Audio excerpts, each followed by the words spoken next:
kita semua tahu Basuki Cahayapurnama atau Ahok dikalahkan bukan oleh rivalnya, tapi dikalahkan oleh isu yang menghantam dirinya. Isu penistaan agama yang menurut saya tidak pernah dilakukan.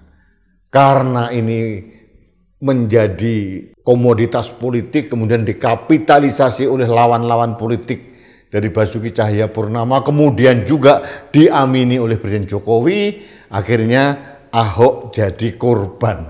Ahok kalah atau sengaja dikalahkan dan masuk sekolah 2 tahun.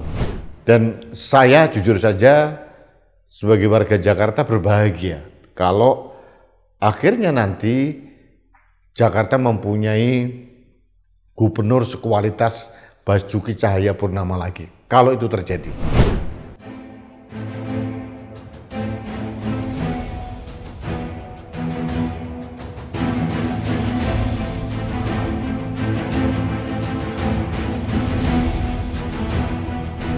Halo sahabat Indonesia, kita bertemu kembali dalam Opini Rudy. Sahabat Indonesia, ada berita. Konon katanya, ini sahabat saya namanya Mas Basuki Cahayapurnama atau Mas Ahok, sering dipanggil begitu, akan kembali berlaga di Pilgub Jakarta untuk Pilkada serentak November 2024 yang akan datang. Apakah berita ini benar atau tidak? Saya belum sempat mengkonfirmasi karena beritanya cukup santer sehingga saya perlu memberikan opini. Nah, ada beberapa catatan saya kalau Mas BTP ini kembali berlaga di Pilgub DKI Jakarta. Yang pertama, yang jelas seorang Basuki Cahayapurnama bagi saya adalah salah satu gubernur terbaik yang pernah ada di Jakarta. Artinya kapasitas dan kapabilitas seorang Basuki Cahayapurnama tidak diragukan lagi untuk menjadi gubernur. Baik dari pembangunan, ketatnya anggaran, bagaimana dia menampung suara rakyat, hanya Basuki Cahayapurnama yang pernah melakukan itu. Dan menurut saya secara kapabilitas pribadi seorang BDP tidak diragukan lagi. Itu catatan pertama. Yang kedua, sudah pasti kalau berlaga di Pilkada Jakarta, pasti Mas BTP akan melalui partainya, yaitu PDI Perjuangan. Saya sangat tidak yakin Mas BTP atau Ahok ini mau berlaga di partai yang lain karena Mas Ahok tidak mempunyai genetika pengkhianat seperti temannya Mas Ahok itu. Dia pasti loyal kepada Ibu Mega dan loyal kepada PDI Perjuangan. Nah, sudah pasti kalau munculnya seorang BTP dalam salah satu kontestan untuk Pilkada DKI Jakarta, ini akan menjadi ancaman serius bagi siapapun yang akan berlaga. Konon ada Ahmad Saroni, ada Mardhani Alisera, atau mungkin Grace Natali, atau siapapun lah. Karena apa? Karena BTP sudah mempunyai pengalaman rekam jejak yang sangat mumpuni di DKI Jakarta. Saya ingat tahun 2017 pada saat Pilkada DKI, kepercayaan publik terhadap Ahok waktu itu sangat tinggi, di atas 73%. Dan kita semua tahu Basuki Cahayapurnama atau Ahok dikalahkan bukan oleh rivalnya, tapi dikalahkan oleh isu yang menghantam dirinya. Isu penistaan agama yang menurut saya tidak pernah dilakukan. Karena ini menjadi komoditas politik, kemudian dikapitalisasi oleh lawan-lawan politik dari Basuki Cahayapurnama, kemudian juga diamini oleh Presiden Jokowi, akhirnya Ahok jadi korban. Ahok kalah atau sengaja dikalahkan dan masuk sekolah 2 tahun. Ini yang terjadi. Nah, yang harus diwaspadai adalah kalau nanti Mas BTP atau Ahok kembali berlaga melalui PDI Perjuangan, harus diantisipasi jangan sampai lawan-lawan politik nanti atau rival yang akan berlaga dalam kontestan itu memunculkan kembali sentimen agama di kasus masa lalu yang sengaja dilakukan untuk menjebak Basuki Cahayapurnama. Harus diantisipasi sejak dini. Kalau perlu PDI Perjuangan, elit-elitnya atau mungkin Mas Basuki Cahayapurnama atau Mas Ahok mulai mendekatkan kembali pada ulama-ulama untuk mencegah jangan sampai itu dimunculkan oleh kelompok-kelompok oportunis dengan menggunakan politik identitas berbasis agama. Itu berbahaya bagi demokrasi. Politik identitas berbasis agama itu adalah salah satu musuh demokrasi, sehingga kita tidak pernah mendapatkan pemimpin yang handal, pemimpin yang mumpuni, pemimpin yang proper. Karena pemimpin yang lahir itu hanya berdasarkan sentimen saja, apalagi dibarengi dengan sentimen keagamaan. Itu yang pernah diperoleh Anies Baswedan waktu itu. Ini kenyataan. Nah, langkah-langkah antisipatif ini penting. Jangan sampai itu hal terulang kembali.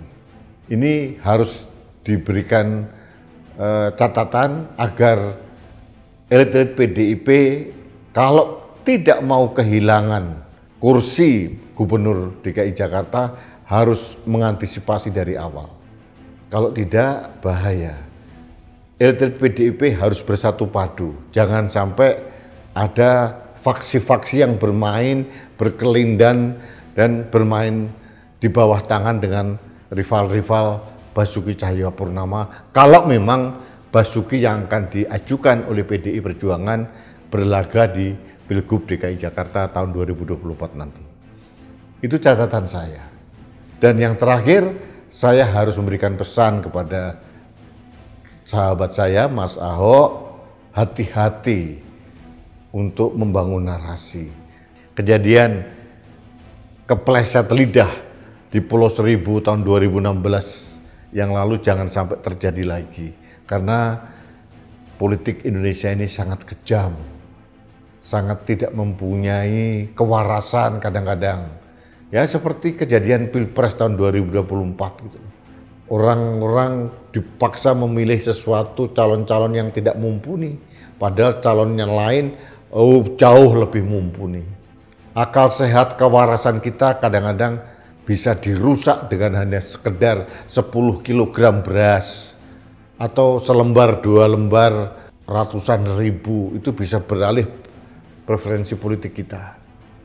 Ini mudah-mudahan diantisipasi oleh Mas Ahok, jangan sampai kepleset lidah, mengukur diri dalam membangun komunikasi publik, jangan sampai menjadi bumerang lagi seperti dulu. Dan meskipun saya meyakini bahwa kejadian di Pulau Seribu itu bukan penistaan agama, tapi itu sekedar trapping, political trapping atau jebakan politik yang dibangun oleh lawan-lawan politik waktu itu. Mudah-mudahan tidak terjadi lagi. Dan saya jujur saja sebagai warga Jakarta berbahagia kalau akhirnya nanti Jakarta mempunyai gubernur sekualitas Basuki Cahayapurnama lagi. Kalau itu terjadi.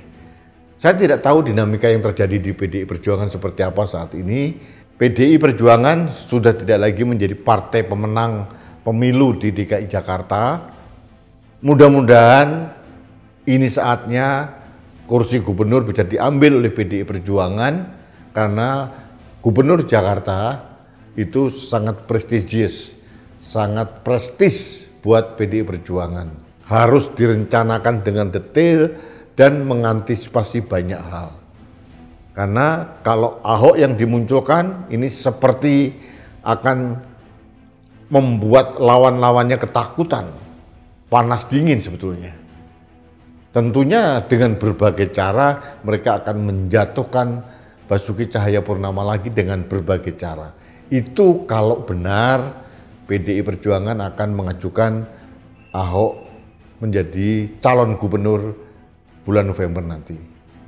Jadi sekali lagi, secara kapasitas personal Basuki Cahayapurnama atau Ahok nggak usah diragukan lagi lah. Orang ini bisa kerja, dan Basuki Cahayapurnama mempunyai sifat yang saya tahu persis. Antara hatinya dan ucapannya serta tindakannya itu selaras. Beliau salah satu orang yang mempunyai integritas personal. Bukan orang yang mencela-mencele. Bulan ini ngomong apa, bulan berikutnya berbeda lagi. Antara omongan dan tindakannya berbeda. Ini sudah ditunjukkan oleh pemimpin yang lain. Dan ini tidak dimiliki oleh Ahok. Ahok bagi saya adalah sosok yang mempunyai integritas yang bagus.